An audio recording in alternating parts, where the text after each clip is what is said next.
Good morning guys. Paalis kami ni Jermaine ngayon. Bili kami ng isa pang maleta kasi Jonas kailangan din daw niya ng maleta. Nakapakala ko. Sabi ko kami na lang bibili kasi may pasok siya ngayon. Ako day off naman. Wala namang gagawin kasi hindi ako mag-grocery, diba? Dahil nga paalis na rin kami. So mama, iniintindi na namin yung mga pag-aayos ng maleta, linis. Mamaya maglilinis na ng bahay or bukas. Ganda ng araw. Pero malamig Hindi nga lang halata na malamig kasi sikat na sikat ang araw. Kasi kung antay ko pa si Habi mamaya umuwi. Tsaka kami aalis. Pagod na yun. Sabi ko pahinga na lang siya pag uwi. Kami na lang ni Jermaine. Ano pa lang 11:30. Tapos ano pa bang kailangan? Si Jonas may gusto sa Walmart pero baka sila lang ni daddy niya mami. Kasi pupunta rin sila ng Ogres Den para sa magic cards. Sarap maglakad-lakad ngayon. Homesense. Dami na rin sasakyan halos puno rin ang parking. Akala ko Friday wala masyado. Pero hindi. Dito na kami nagpark malapit sa Homesense at saka Winners. Kasi dyan kami pupunta. Kaming, sana? Ayun pa. Nahanap ko na guys ng sapatos. Kano? Pang winter. Kapal. Ayaw ko. Sana pa tayo? 100. Yan yung mga gustuhan ni Jermaine Meron sa niyan sa Blue Notes. Sumunto mo yan?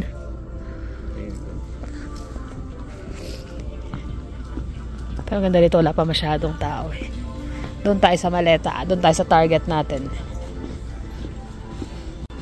Naiba yung ayos from last time. Kuha tayo medyo may kulay.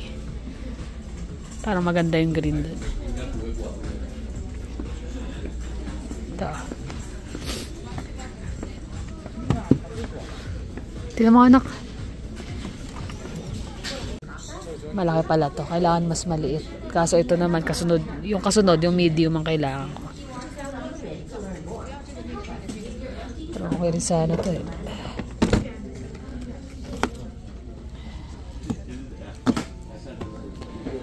Lagay mo lang muna dyan. Ay, sige, balik mo na muna. Buti may kasama ako ngayon. Si daddy niya pumasok. Ready ka na ba, Jermaine? Excited ka na? Ha? Tulungan mo ako pumili. Kailangan medyo may nakita ko last time parang blue na may pagka-purplish Wala na ata. Nakuha na.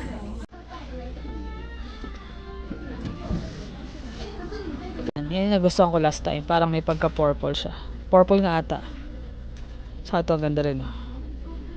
Pastel purple. Tingnan mo yung laknak. Ito. Itong blue.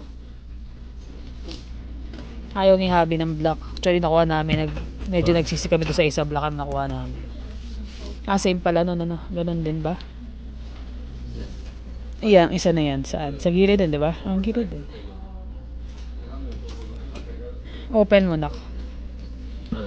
Si Jonas gusto ito. Pink.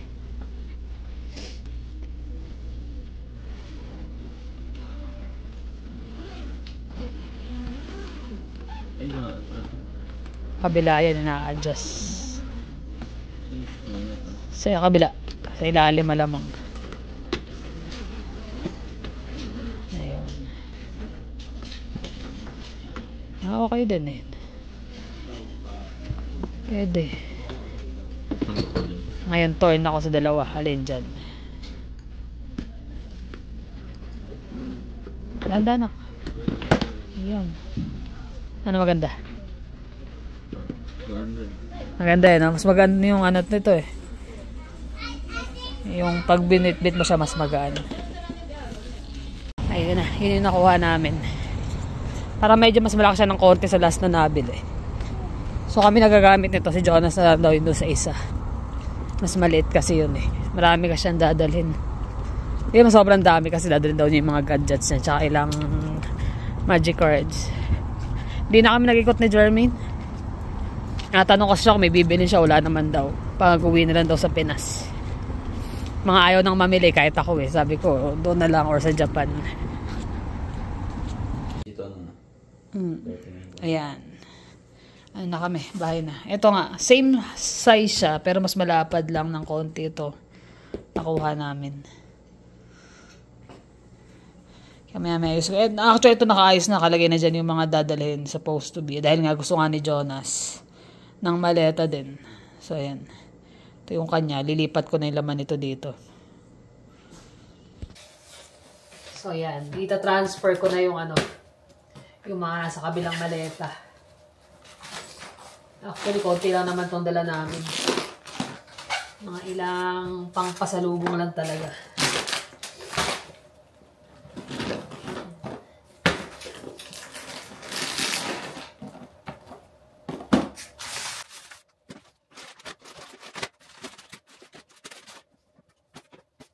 Nabili namin si Mami rin ng mga vitamins niya eh.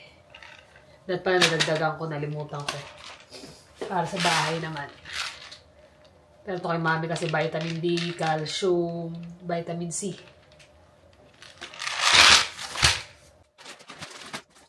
Ang chocolate namin kasi konti lang. Ito lang. Yan. Itong, yung Bueno. Senoris na may 3 flavor. Reese's.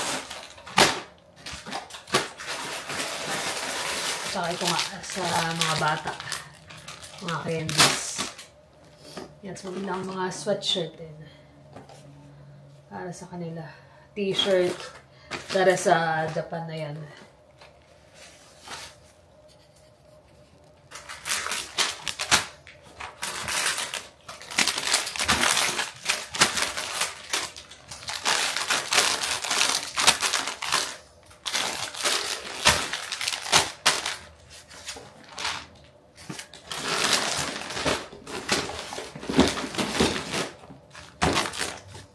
Naalala ko last time nung umuwi kami, yung malaki namin na mas malaki dito na maleta yun eh. Dalawa yung dala namin, as in puno yun, puro pasalubong, chocolate. Pero kasi yun, from dito, diretso na kami sa Pilipinas. Ngayon dahil na meron pang dadaanan. Kaya nag-decide kami na konti na lang talaga yung bibili namin pasalubong dito.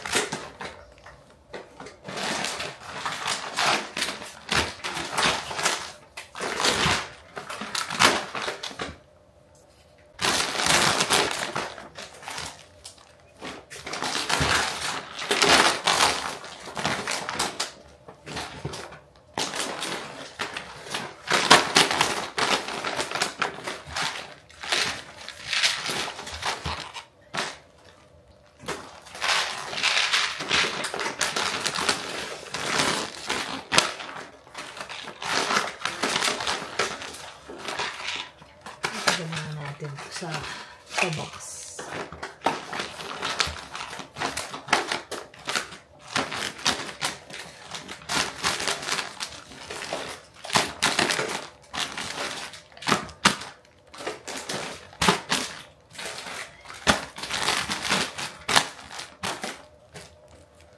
Iba pa pala mga t-shirt na sa kabilang side pa ng maleta.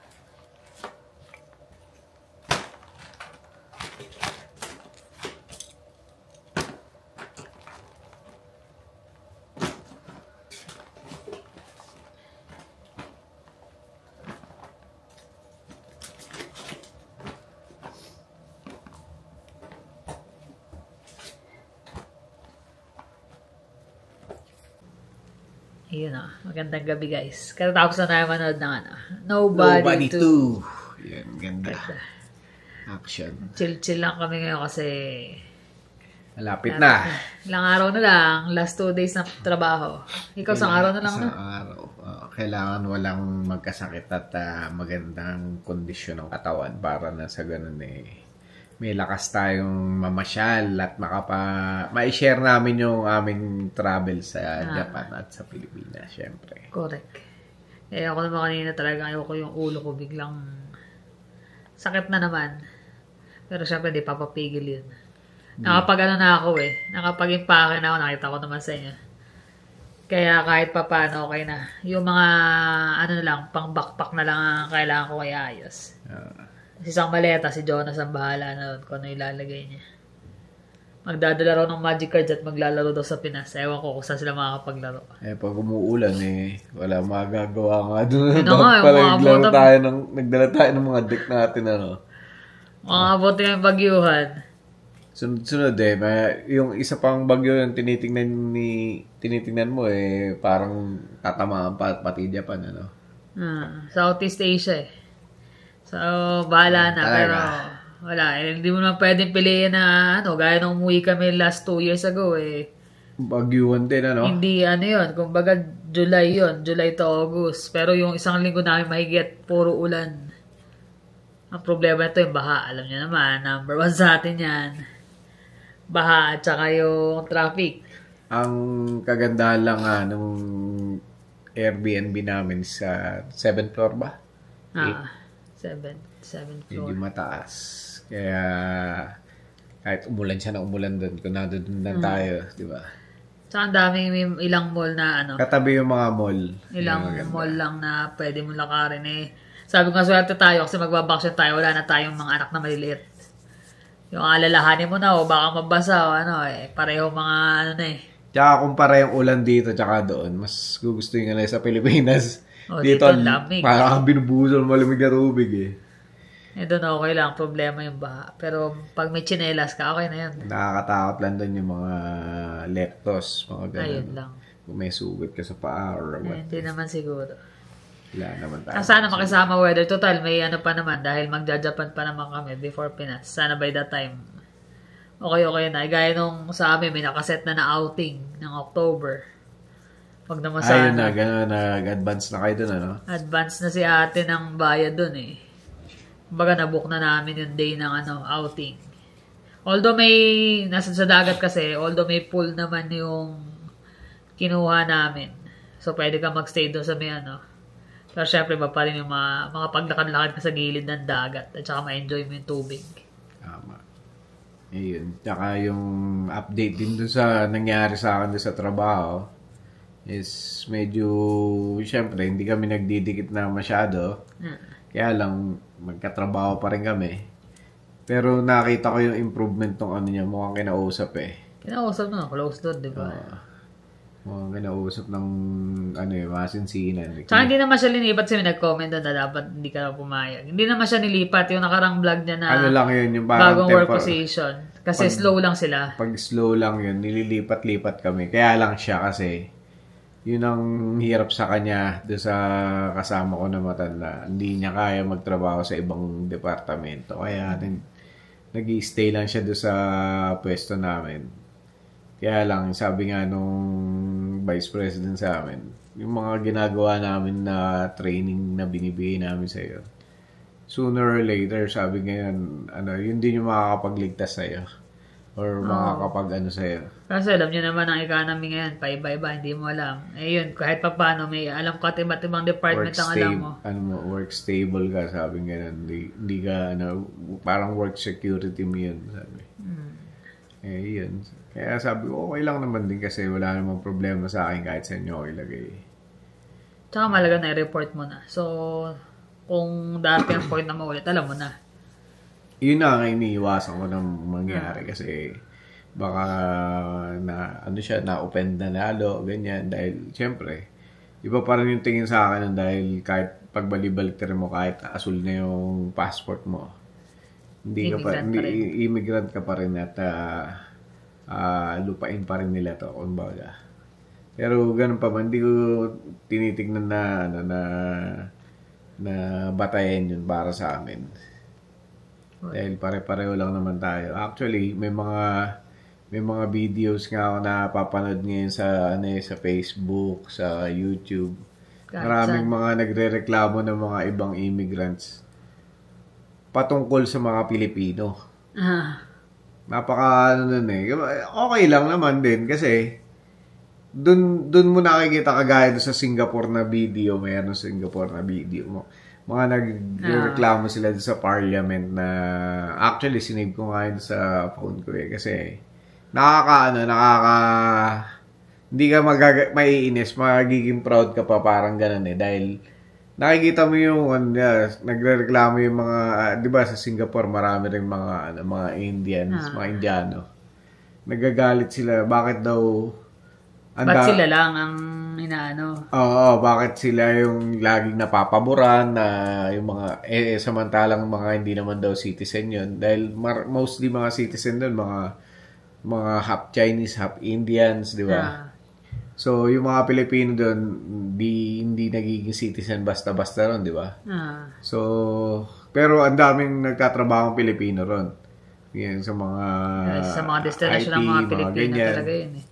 So, yung mga Pilipino, bakit gano'n nabibigyan ng magagandang opportunity, tsaka yung salary nila malalaki. Tsaka hindi, bakit daw, bakit sila sila na ang nawawalan ng trabaho, bakit daw puro sa Pilipino na ibibigay ang Paano hindi mabibigay? Alam naman nila kung gaano kumilos sa mga Pilipino, tsaka yung diskarte ng mga Pilipino na mas makakadali para sa kanya yung trabaho at makakabuti para sa kumpanya. Yun ang iniisip lagi natin kahit naman tayo. Nabasa ko yung comment isang Pinoy dun eh. Ano sabi? Siyempre, nang ibang bansa ka nga iisipin mo ba nagagawa ka ng kalokohan? Siyempre, lumayo ka na nga sa pamilya mo, di pagbutihin mo. Pagbutihin mo na. Yan ang tama, di ba?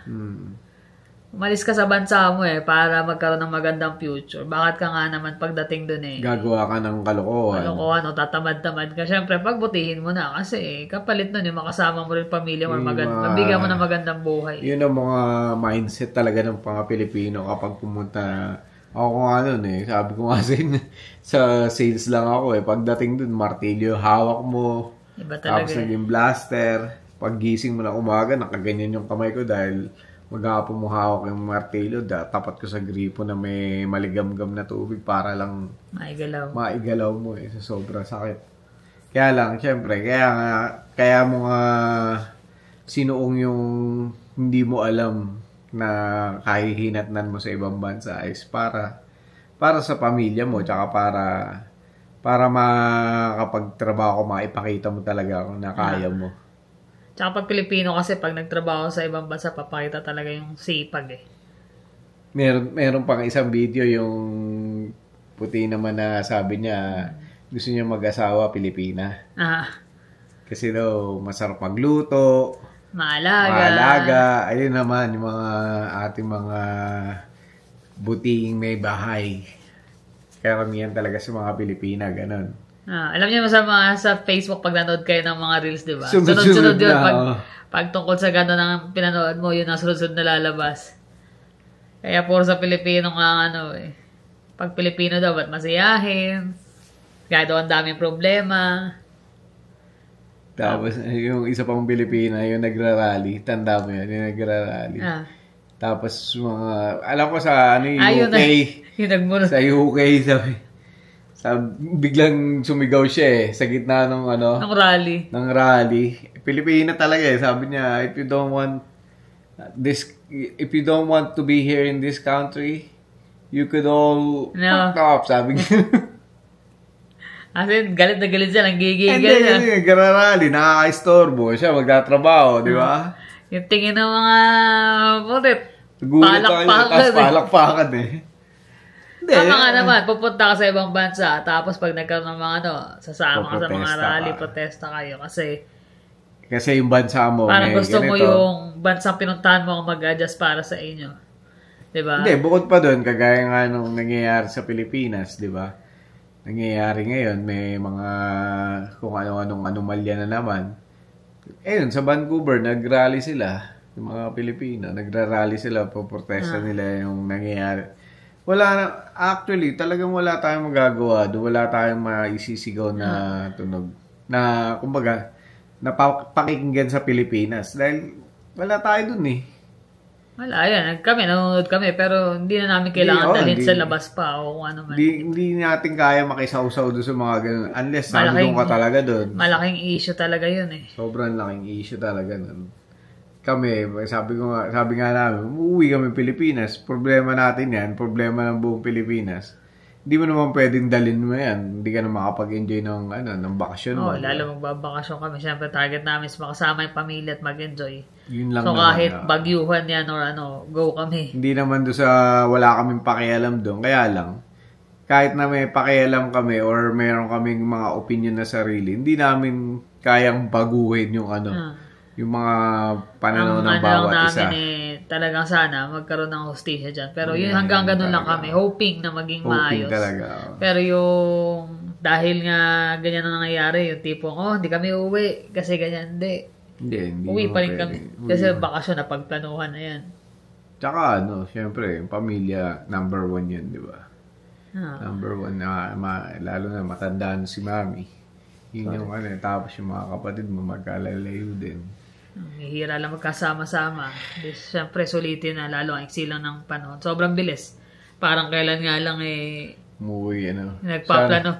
Nag-book lang tayo ng ticket Excited. Ngayon, ayan araw na lang binibilang. Kaya nga Tapos yun nga, nakaraan, galing sa Emma, nung isang araw. Tinuruan na namin ng mga kakumpanya. Kasi siya ang mag-ano rito, mag-look after sa bahay. Tapos sila, Olive at sila Luis, bibisita rin dito. Check-in nila yung Titingnan lang naman, check lang. Kung gusto na tumambay dito, maglaro sila ng Magic Cards, pwede. Pwede naman. Pero si Emma, yung girlfriend ni Jonah, siya yung mag-look after sa mga mga alaga. Pinakausapan na namin, wala naman daw problema. At saka yung excitement na binibigay ng pag-uwi mo talagang kahit na magastos yan. Ay, syempre. Sipin na lang pagbalik.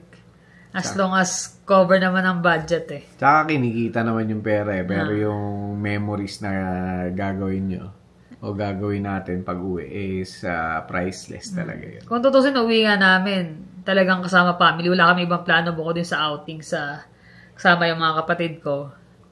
Wala pa kaming malinaw na plano pagdating doon. Parang kung anong mangyayari that day, ganun yun. Yung mga bata excited kahit simpleng kain lang Naiusapan nga na puro pagkain. Masarap yung ganito, masarap yung ganyan. Ako naman is ewan ko kasi medyo rin naman ako. Sa totoo lang na nausapan is kagaya ko, nung nandoon pa ako, tuwing weekend, inom, ganyan, laro ng basketball, liga, mga ganyan. Mga buhay na ganun. Kumbaga, napagdaanan ko na. Pero nung dumating ako dito, unang taon, may mga nagme-message, may mga nakakamusta, 2 taon. Tapos habang patagal ng patagal, para 3, 4, wala na talaga, wala ka nang maririnig na nagme-message sa'yo or nakakamusta. It's either na, syempre, wala ka na dun, wala na yung presence mo. Wala na yung... Tagal na rin nagbabago yung takbo ng takbo ng buhay natin pare-pareho. So, sabi ko, ganun siguro talaga ang buhay. Dahil nga malayo ka na is... Ganun talaga, wala na. Hindi na maalala. So, sabi ko total, wala rin naman nakatira doon sa bahay namin Kumbaga, nangungupahan lang. May mga tenant si Ninya doon. So, siguro, hindi ko na gugustuhin na dumaan pa doon sa lugar na yan. Doon lang kami talaga sa Bulacan, as in sa side ko lang. Sa family niya. Doon lang kami, tapos Novaliches na, the rest, kasama si Mami. Pero... talagang as in family lang. Wala kami ibang plano. Who knows, baka pag may biglang mga tema namin, biglang alis tayo rito, punta ron. We'll see.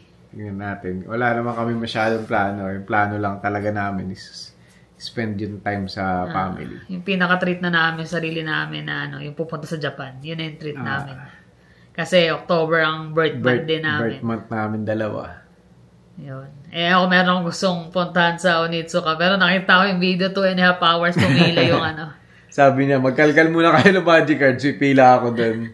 Kasi may mga shop ng Magic Cards dun So, meron kasi kung gusto na nakita akong item na doon. Pero sabi, iba daw nagkakaubusan. 2 raw yun Yung nasa Tokyo. Baka naman pumila ka tapos yung wala nasa Tokyo daw, mabilis mag-replenish.